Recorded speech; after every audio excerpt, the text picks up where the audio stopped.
করছি চট্টগ্রাম থেকে। দেশ এবং দেশের বাহির থেকে যারা আমাকে দেখছেন এবং যারা আমাকে দেখবেন, সবার জন্য এই বার্তাটি গুরুত্বপূর্ণ। দয়া করে নিজ দায়িত্বে সবার কাছে আমার বার্তাটি পৌঁছে দেওয়ার অনুরোধ করছি। আপনারা বর্তমান বাংলাদেশের সার্বিক অবস্থা জানেন, আপনারা সবকিছু দেখতে পাচ্ছেন এবং সবকিছু জানতে পারছেন। আমি বাংলাদেশের সার্বিক অবস্থা সম্পর্কে তেমন কিছুই বলতে চাই না, কারণ আপনারা সবাই সেই ব্যাপারে অবগত আছেন। আমি শুধু এটুকু বলতে চাই, আমার দেশ বাংলাদেশে গণহত্যা চলছে। আপনারা দেখতে পাচ্ছেন যে আমাদের যে শহীদ ভাইয়েরা আছে, যাদেরকে হত্যা করা হয়েছে, খুন করা হয়েছে, আমি বাংলাদেশের ছাত্র জনতার যত শহীদ ভাইয়েরা আছে এবং যারা আহত হয়েছে তাদের প্রতি বিনম্র শ্রদ্ধা ও শহীদের প্রতি গভীর সমবেদনা জানাচ্ছি।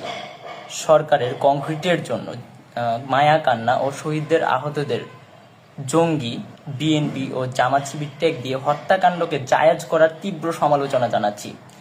আপনারা জানেন আমাদেরকে এখন বর্তমানে কিভাবে দিনাতিপাত করতে হচ্ছে। না ঘুম আছে, না খাওয়া আছে, কোনো কিছুই ঠিকঠাক নেই। আপনারা দেখতে পাচ্ছেন, আমি ভাষায় প্রকাশ করতে পারছি না আমাদের এখনকার বর্তমান পরিস্থিতি। জাস্ট যাযাবরের মতো আমাদেরকে দিনাতিপাত করতে হচ্ছে, জীবনযাপন করতে হচ্ছে। তো আপনারা আমাদেরকে দেখতে পাচ্ছেন, যারা আমাদের বাংলাদেশে বিভিন্ন জায়গায় সমন্বয়ক আছে, বিভিন্ন আন্দোলনকারী আছে, তাদের সাথে কেমন অত্যাচার, অবিচার করা হচ্ছে। তো আমি আপনাদেরকে সার্বিক পরিস্থিতি সম্পর্কে তেমন কিছুই বলতে চাই না। আপনারা সবকিছু দেখতে পাচ্ছেন, সবকিছু জানতে পারছেন। সেই জায়গাটা থেকে আসলে আমার কাছে মনে হয় যে এখানে বেশি কিছু বলার নাই। তো আমি কিছু ব্যাপার আপনাদের কাছে শেয়ার করতে চাচ্ছি। আমি জানি না এই লাইভটি করার পরে আমার কি অবস্থা হয়, বা আমি পরবর্তীতে আপনাদের সাথে কথা বলতে পারি কিনা, আপনাদের সামনে আসতে পারি কিনা, এটুকু আমার নিশ্চয়তা নাই। তো আপনারা জানেন যে প্রত্যেকটা জায়গায়, প্রত্যেকটা এলাকায়, যেমন চট্টগ্রামের আমি গতকালকে শুনেছি মুরাদপুর বা তার আশেপাশে রেড দেওয়া হচ্ছে, শিক্ষার্থীদের ফোন চেক করা হচ্ছে, বিভিন্নভাবে হেনস্থার শিকার করা হচ্ছে যারা বৈষম্য বিরোধী ছাত্র আন্দোলনের সাথে জড়িত ছিল। আপনারা জানেন যে সারা বাংলাদেশের শিক্ষার্থীরা তাদের যৌক্তিক আন্দোলনে নেমেছিল এবং শান্তিপূর্ণভাবে কর্মসূচি পালন করে আসছিল। সেখানে কেমন হত্যাযজ্ঞ চালানো হয়েছে, আমার ভাইদের কিভাবে খুন করা হয়েছে, আমার ভাইদের কিভাবে হত্যা করা হয়েছে, আপনারা সবকিছু দেখেছেন এবং আপনারা সবকিছু জানেন। তো আমি আপনাদেরকে অনুরোধ করব, আপনারা নিজ নিজ জায়গা থেকে প্রতিরোধ গড়ে তুলুন। এবং আপনার ব্যক্তিগত ফোন চেক করার কেউ রাইট রাখে না, কারো অধিকার নাই আপনার ব্যক্তিগত মোবাইল ফোন চেক করার।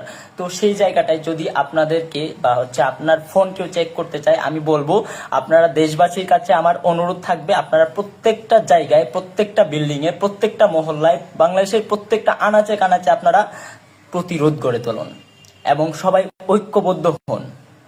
আপনার ব্যক্তিগত কোনো কিছু চেক করার রাইট কেউ রাখে না। তো আমি কিছু পয়েন্ট আউট করতে চাই আপনাদের সাথে। আপনাদেরকে প্রথমে আমি বলতে চাই, প্রত্যেকটা মহল্লায় মহল্লায় মধ্যরাতে পাকিস্তানি হানাদার বাহিনীর ন্যায় অভিযান পরিচালনা করে ছাত্রদের ও সাধারণ মানুষকে গণগ্রেপ্তারের তীব্র সমালোচনা ও প্রতিবাদ জানাচ্ছি। আপনাদেরকে আমি অনুরোধ করব, আপনারা যে যেখানে আছেন, আপনারা সবাই গণগ্রেপ্তারকে গণপ্রতিরোধে রূপ দেন। যারা বাসায় বাসায় হুমকি প্রদানের ঘটনায় জাতির সাথে এক নগ্ন খেলায় নেমেছে, এর ফলাফল ভালো হবে না বলে আমি হুঁশিয়ারি জারি করছি। সরকারের বাহুবল হিসেবে যেসব মহল কাজ করছে, দেশপ্রেমিক জনতাকে আহ্বান জানাচ্ছি, তাদের চিহ্নিত করুন ও প্রতিহত করুন। বাংলাদেশের সাধারণ মানুষকে ঐক্যবদ্ধ হয়ে তীব্র প্রতিরোধ গড়ে তোলার আহ্বান জানাচ্ছি। রেমিটেন্স যোদ্ধা, আপনাদের প্রতি আমার বিপ্লবী সালাম এবং দেশ থেকে ভালোবাসা জানাচ্ছি, এবং আপনারা আপনাদের কর্মসূচি অব্যাহত রাখবেন। হেলথ এইড ও লিগ্যাল এইড গঠনে ডাক্তার ও আইনজীবীদের পাশে দাঁড়ানোর উদাত্ত আহ্বান জানাচ্ছি। যে সকল শিক্ষক সমাজ ছাত্র জনতার সাথে দাঁড়াচ্ছেন, তাদের প্রতি বিনম্র শ্রদ্ধা ও ভালোবাসা, সেই সাথে বৃহৎ শিক্ষক সমাজের নীরব ভূমিকা দেশের মানুষের এত এত প্রাণের বলিদানে তাদের অবস্থানকে প্রশ্নবিদ্ধ করছে। সুতরাং মানুষের পাশে দাঁড়ানোর আহ্বান জানাচ্ছি। বাংলাদেশের দেশপ্রেমিক আপামর জনসাধারণকে এই অন্যায় হত্যাকাণ্ড গণগ্রেপ্তার বন্ধে সকলকে রাজপথে নামার উদাত্ত আহ্বান জানাচ্ছি। শিক্ষার্থী, শিল্পী, ইনফ্লুয়েন্সার, সাংবাদিক, শিক্ষক, পেশাজীবী, ইমাম, ব্যবসায়ী, দিনমজুর, কলকারখানার শ্রমিক এবং সরকারি কর্মকর্তা ও কর্মচারী সহ বাংলাদেশের সব শ্রেণী পেশার মানুষকে রাজপথে নেমে আসার আহ্বান জানাচ্ছি। আপনারা জানেন আপনাদের সন্তানেরা ভালো নেই, আপনার দেশ ভালো নেই, বাংলাদেশ ভালো নেই। যেখানে এত এত মানুষকে হত্যা করা হয়েছে সেখানে আমরা ভালো থাকতে পারি না। আজকে যদি কেউ আমাদেরকে জিজ্ঞেস করে কেমন আছি, বলতে পারি না, উত্তর থাকে না আমাদের। জাস্ট আমরা যাযাবরের মতো জীবন যাপন করছি। এখন সেই অবস্থায় আপনারা দেশবাসীর কাছে আমাদের অনুরোধ থাকবে, আপনাদের সন্তানদেরকে বাঁচান প্লিজ। আপনারা আপনাদের সন্তানদেরকে বাঁচান। আপনার সন্তানেরা ভালো নেই, আমাদের বাংলা ভালো নেই। যেখানে আপনার সন্তান ভালো নেই সেখানে আপনি কখনোই ভালো থাকতে পারেন না। যারা আমার দেশের বিভিন্ন জায়গা থেকে আমাকে দেখছেন, আপনাদেরকে অনুরোধ করব, আপনারা যে যেখান থেকে দেখছেন প্রত্যেকটা জায়গায় প্রতিরোধ করে তুলুন এবং আপনারা নিজেরা সংগঠিত হন। নিজেরা সংগঠিত হয়ে আপনারা আপনাদের মতো, আমরা যদি ঘোষণা নাও পারি, আপনারা আপনাদের মতো আপনাদের কর্মসূচি অব্যাহত রাখবেন। আপনারা দেখেছেন বাংলাদেশের বিভিন্ন সমন্বয়কে গুম করা হচ্ছে, খুন করা হচ্ছে এবং বিভিন্ন ভাবে হয়রানি শিকার করা হচ্ছে, বিভিন্ন ভাবে হেনস্থার শিকার করা হচ্ছে। আমরা যারা এখনো বাহিরে আছি, আমরা যারা এখনো কথা বলতে পারছি, আমাদেরকে কখন কিভাবে কোন বিপদ এসে পড়ে আমরা এখনো বলতে পারছি না। তো আমরা যদি ঘোষণা দেবার নাও পারি, আমরা যদি আপনাদেরকে ঘোষণা নাও দেই, আপনারা আপনাদের কর্মসূচি অব্যাহত রাখবেন এবং আপনারা আপনাদের জায়গা থেকে প্রতিরোধ করে তুলবেন। প্রত্যেকটা জায়গায় আপনারা আপনাদের মতো করে দুর্গ গড়ে তোলেন এবং প্রবাসী ভাইরা যারা আছে এবং যারা বিভিন্ন বাংলাদেশের বাইরে যারা আছেন, বিভিন্ন জায়গায় আমরা দেখেছি আমাদের বাংলাদেশের ছাত্র সমাজের পক্ষে প্রত্যেকটা মানুষ আওয়াজ তুলেছে, প্রত্যেকটা মানুষ কথা বলেছে। আমাদের এখন আর ভয় পাওয়ার কিছু নাই, আমাদের হারানোর কিছু নাই, আমরা সব হারায় ফেলছি। আমাদের ভাইদেরকে হত্যা করা হয়েছে নির্বিচারে, আমাদের ভাইদের বুকে গুলি চালানো হয়েছে, আমার টাকায় কেনা বুলেট আমার বুকের উপর চালানো হয়েছে। যারা আইন শৃঙ্খলা বাহিনী এবং বিভিন্ন বাহিনীতে যারা আছেন, আপনাদেরকে আমরা বলে দিতে চাই, আপনাদের ভাই, আপনারা আমাদের অভিভাবক, আমরা আপনাদের সন্তানের মতো। আমার টাকায় কেনা গুলি, আমার টাকায় কেনা বুলেট আর একটাও আমাদের বুকের উপর চালানোর চেষ্টা করবেন না, এর ফলাফল ভালো হবে না। ছাত্র সমাজ এখন জীবন দিতে শিখে গেছে, ছাত্র সমাজ এখন রক্ত দিতে শিখে গেছে। এখন আর ভয়ের কিছু নাই, ভয়কে অনেক আগে আমরা পেছনে ফেলে রেখে এসেছি। তো আপনাদের কাছে আমাদের এই অনুরোধ থাকবে, আপনারা যদি পারেন আমাদের পাশে দাঁড়ান, আপনার সন্তানদের বাঁচান, আপনাদের ভাইদেরকে বাঁচান।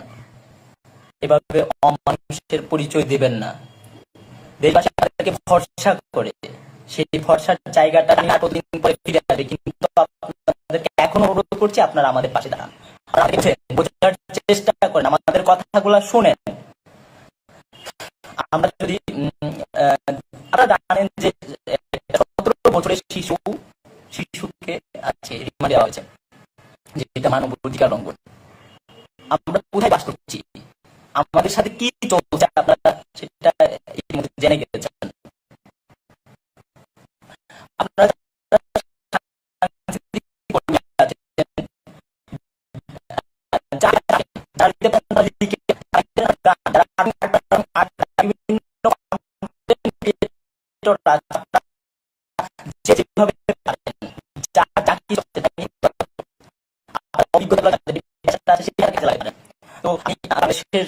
জনসাধারণকে অনুরোধ করবো, আমাদের নিউজগুলা, আমাদের খবরগুলা যদি কোনো গণমাধ্যম না দেয়, আপনারা সেই গণমাধ্যমগুলোকে স্কিপ করুন। আপনারা সেই গণমাধ্যম আমাদের যেই চ্যানেলগুলা, যেই গণমাধ্যমগুলো আমাদের খবরটা দেখুন এবং যে সকল গণমাধ্যম আমাদের সহযোগিতা করেছেন, আমাদের কৃতজ্ঞতা এবং আশা রাখি আপনারা আমাদের সাথে শেষ পর্যন্ত থাকবেন। আমি সর্বশেষে বাংলাদেশের যেসব পাবলিক বিশ্ববিদ্যালয়গুলো আছে, আমি পাবলিক বিশ্ববিদ্যালয়ের সকল সাধারণ শিক্ষার্থীকে অনুরোধ করবো, আপনারা সবাই সবার জায়গা থেকে আবার আন্দোলন করে তুলুন এবং আমরা আমাদের যে ন্যায় বিচার পাওয়ার জন্য আমাদের আন্দোলন চালাবো এবং বাংলাদেশ সরকারি বেসরকারি প্রত্যেকটা শিক্ষা প্রতিষ্ঠানের সহযোগিতা থেকে আমি অনুরোধ করবো, আপনারা সবাই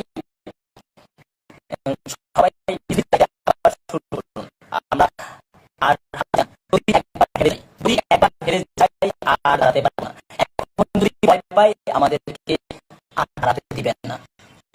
ইতিমধ্যে আপনারা দেখতে পাচ্ছেন বাংলাদেশে কি চলছে। তো সবশেষে আপনাদের কাছে আমাদের অনুরোধ, আপনারা প্রত্যেকটা জায়গায়, প্রত্যেকটা অবস্থানে, আপনারা প্রত্যেকটা জায়গায় যেভাবে পারেন প্রতিরোধ করে তুলুন এবং কঠিন কর্মসূচি আসতে যাচ্ছে আমি শেষ করব, তবে তার আগে বলে দিতে চাই এবং এটা খুবই পরিষ্কার কথা, খুবই ক্লিয়ার কথা, আমরা আমাদের ভাই শহীদ ভাইদের খুনিদের বিচার না পাওয়া পর্যন্ত রাজপথ ছাড়ব না। তো আপনারা যে যেখানে আছেন সবাই নিজ নিজ দায়িত্বে সবাই চেষ্টা করুন। আমরা যদি না পারি আপনাদের কর্মসূচি অব্যাহত থাকবে। পরবর্তী নির্দেশ দেওয়া পর্যন্ত আমরা ঠিক থাকি আমরা জানি না। আপনারা দেখতে পাচ্ছেন আমাদের অবস্থাটা, আমাদের এখন যার জীবন যাপন হচ্ছে। তো সেই জায়গাটাতে আপনাদেরকে সবাইকে আমি জানাতে চাই, আপনারা প্রত্যেকটা জায়গায় নিজ নিজ দায়িত্বে, আপনারা প্রত্যেকটা জায়গায় আমরা আমাদের ভাইদের